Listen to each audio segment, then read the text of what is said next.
Hey booktubers! So it's time once again for my reading update video. It's been about 10 days or so since I did my last one. The first two books I read were both in the same series, and they were 50 Shades Darker and 50 Shades Freed, both by E.L. James. And I did a series review on these books, so I'm not going to really say too much about them other than to say that 50 Shades Darker, the second book, was definitely my favorite book of the series, and then as far as the third book goes, kind of took a humongous leap backwards, and a lot of the things that I had, a lot of the problems that I had with the first book sort of came back, and I got a lot of flack for saying this the first time, but I'll say it again. I really think the third book was really unnecessary. I would have been happy with the way it ended in the second book, but that's just me. Okay, so the next book I read was Bared to You by Sylvia Day. Again, I did a review video for this book, so I'm just going to say that there are a lot of comparisons between Bared to You and the 50 Shades series, and I can understand the comparisons, but to me, this book was far superior than the entire series of 50 Shades. I think Sylvia Day, hands down, is a much, much, much better author. You know, Bared to You is probably the equivalent of about a 300-page book, which would be approximately half of one of the 50 Shades books, and I think she was able to pack more emotion and world building and character development and depth into that 300-page book than E.L. James managed to do almost through her entire series. So now, the next book I read was called The Madness of Lord Ian McKenzie by Jennifer Ashley.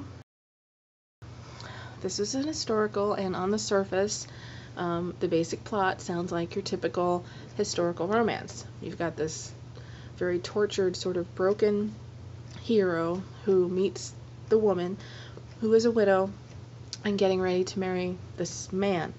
And the hero convinces the woman, the heroine, not to marry the other man because he's only marrying her for her money, and he offers to marry her instead.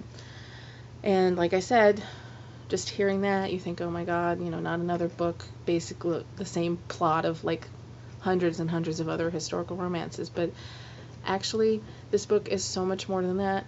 The male character was, you know, okay, so the male character basically has what would be described today as like ADD/Asperger's disease. When he was a child, he was actually put into a mental institution because his family thought he was crazy. He has a lot of trouble concentrating. He has a big problem following conversations, but on the other hand, like a week later, he would be able to recite to you word for word what was said in those conversations. Yeah, so just the male character was so unique and just so well done. That's what kept me reading. And the love story was so sweet, and you think it's going to go one way and it goes something a completely different way. Yeah, so I loved that book for so many reasons, but it was just so incredibly well done. It was a very, very smart historical romance. The next book I read was Fay Fever by Karen Marie Moning. This is the third book in the Fever series. You might remember in my last video I was talking about reading the first two books. This book,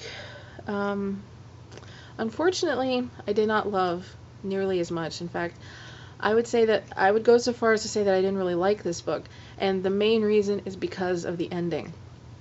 I am not going to tell you what happens at the end of this book. Not only because I try not to have spoilers in my review, in my update videos, but, you know, it's just, I don't even want to talk about it other than to say that the actual ending of this book was by far the worst, most upsetting, just horrifying ending to a book that I've come across in a very, very, very, very long time. And it was one of those things where it upset me so much that it just left this really bad taste in my mouth, and I need a little bit of time before I return to this series. You know, when I posted how much I hated the ending on Goodreads, everybody was like, oh, I know it was bad, but you have to read the next book. You have to read the next book. You know, she makes up for it in the next book. I'm like, that might be all well and good, but I can't right now. It upset me that much.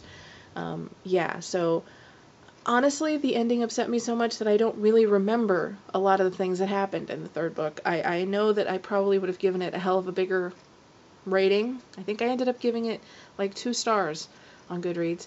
And the first 2 books I gave 4 stars. Okay, so the next 2 books were actually given to me by a friend. The first one was a novella, which is called Beauty Touched Beast by a woman by the name of Skye Warren. And this was a super, super, super short story. I think it ended up being like the equivalent of about 25 pages. And it is, you know, no surprise, it's a retelling of the Beauty Beast legend, which is one of my favorite themes in books. I absolutely love it. I've read a lot of really good versions of the story and a couple really bad. I absolutely loved this. It was so short. I can't believe I liked it as much as I did. And I don't really like short stories. You know, I very, very rarely read anthologies, but this was just really well done. You know, it was about the girl was this cleaning lady, and the guy was a war veteran who had been scarred, and it was beautifully done, in my opinion. So yeah, my only complaint, and it seems to be the complaint of everybody else who's read this, is that it was so short. I would have loved to have an entire book about these characters. And it's free for your Kindle. If you have a Kindle, go to Amazon. It's free. Her name is Skye Warren. The name of the short story is Beauty Touched Beast. Get it? It's great. There you go. Okay. The second book that I got from this person, this was really dark, okay? Okay, it was called Comfort Food, by, the author's name is Kitty Thomas. I was looking for something a little different, and I got it with this book. Pretty much, it's about this woman who, the very beginning of the book, it starts out, she's been kidnapped, and she's being held, someplace. First she's blindfolded and tied to a chair, and she knows somebody's in the room with her, but they don't speak to her. And pretty much she's kept in this house, and she figures out over like the course of her captivity that this man had been watching her. He had gone to extreme lengths to like set up this place to keep her in. He found out, you know, what clothes she wears, what kind of food she likes, you know, what perfume and soap and shampoo and stuff she used. So, I mean, it was very, very creepy. And this whole time, he never says a word to her. He does not speak to her. And so it's not just the fact that she's being held captive. It's the fact that it's like total sensory deprivation. There's like no sound. There's not even water dripping. You know, there's no music. He doesn't speak to her. You know, she's like, she feels like she's underground, so she can't even look out the window. So she starts to basically go crazy. And the rest of the story is very much the main story. The main crux of the story is about Stockholm Syndrome. And I knew going into it that's what it was about. But by the end of this book, I just literally, I finished this book. I was like, holy shit, what the hell did I just read? It is so dark, so incredibly dark. But yet, you know, the male character does not speak a word. Not a word in this entire story. And granted, it's not that long. I think it's like maybe 210 pages. And there's a reason he doesn't speak, which you find out towards the end of the book.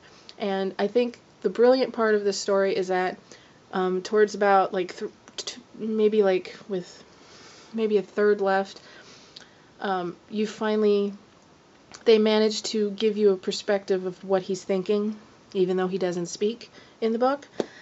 Yeah, and that really worked. And I've never read anything like this before, and my friend was like, oh my god, you have to read this. It's like, on the surface, you think you're going to be skeeved out by it, and I was. But, like, I ended up really liking this book, and I couldn't believe it. When I was done, I was thinking to myself, this was some of the most fucked up, pardon my language, fucked up stuff I've read ever, but I somehow managed to enjoy the story. How do I explain that? I can't, other than to say it was very dark, it was very twisted. I had to create an entirely new folder on Goodreads to put it in, and yeah, it was so strange.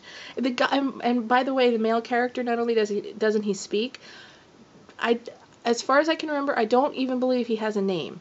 So I don't even know what to call him other than the male character, the kidnapper. Yeah, it was just really strange.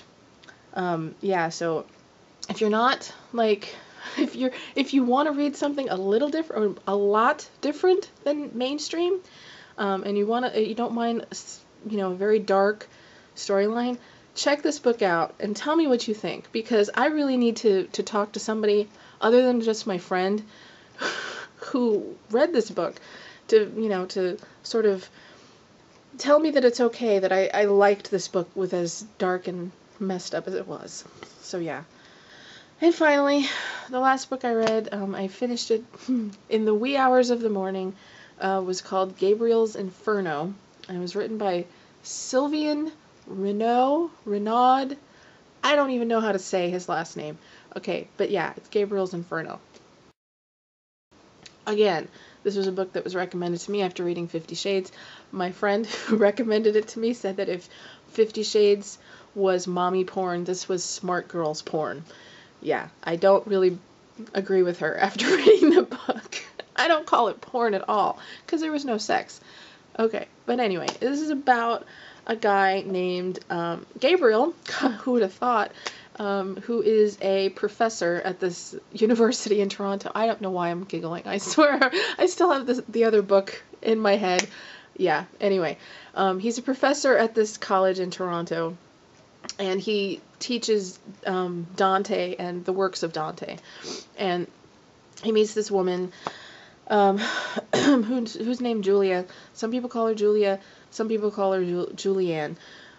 One of the many things that kind of confused and annoyed me about this book. But yeah, and she's she's a graduate student studying Dante.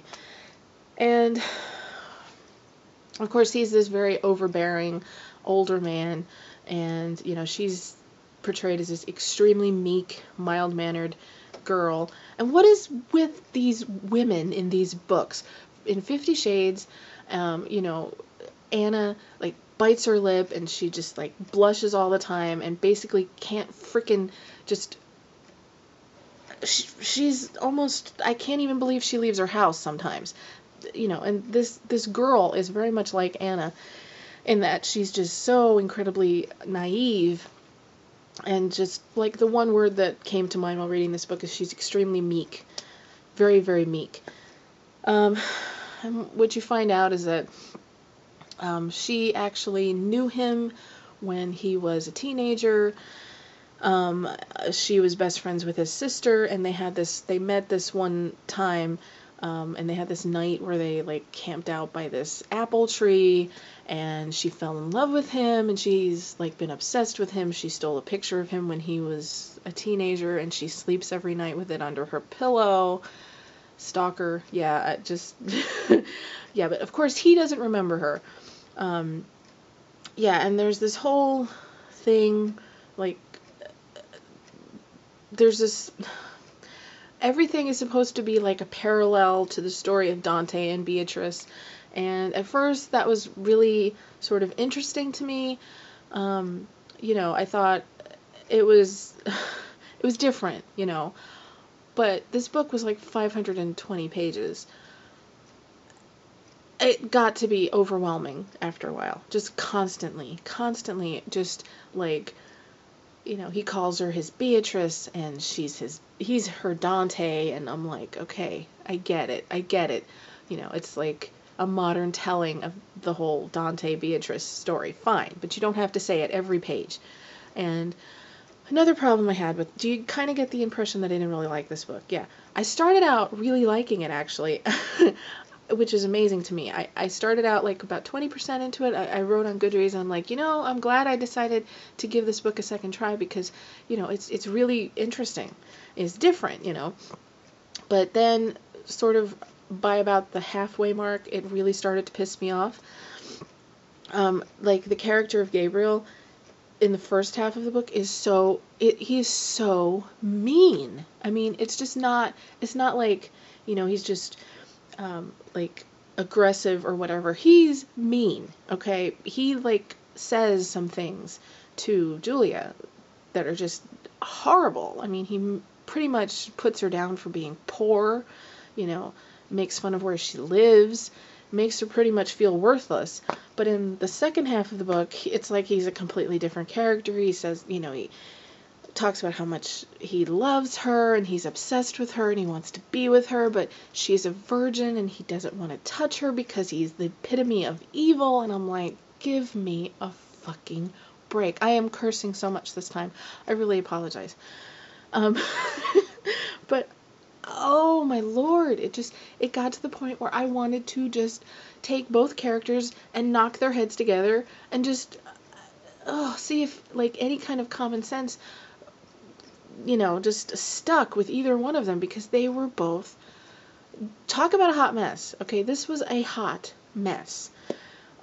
Yeah, and then, like I said, I don't know how my friend could say it was any kind of porn, because there was no sex. None. Until 95%. 95% of a 500-page book. How can you constitute that as being a porn book in any like universe? And then the one sex scene was so clinical, and it was described like he was writing a medical journal. And I'm like, this is horrible. Oh my god, this is terrible. And, you know, they're trying to make it seem like, oh, it's so beautiful and romantic. I'm like, no. If, like, I was her and this was my first time, I wouldn't want the guy, like, explaining how he has to position her in the right way, otherwise it's gonna hurt too much and she's not gonna be able to take it. And I'm like, give me a break.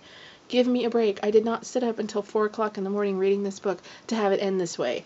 But it did, and I felt really, really pissed off when I was done with this book, as if you couldn't tell that I really didn't like it. Yeah. I don't know why I'm getting, like, all outraged about this book. I think it was because I liked it in the beginning, and then it just completely took a different turn. Yeah. Yeah, so, yeah. I haven't rated it on Goodreads yet. I actually wanted to sleep on it and see if maybe I changed my mind, but no, I still didn't like it. I think I'll probably give it like 2 stars, which kind of sucks, because I was actually contacted by the author through Twitter. He was really nice. Oh, and here's the other thing. I am not convinced this was actually written by a man. Because it's gotten a lot of attention because this, like, supposed romantic book was written by this man who seems very, very mysterious. I think, personally, that it's a woman using a man's pen name, because there's no pictures of him.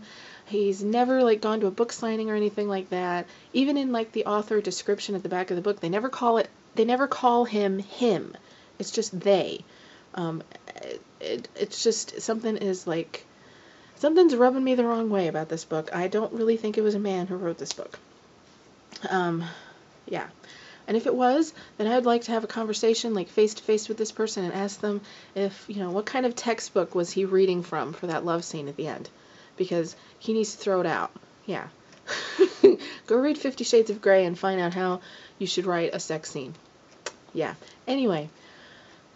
Yeah, so I think I'm going to end up giving it, like, 2 stars. It was just...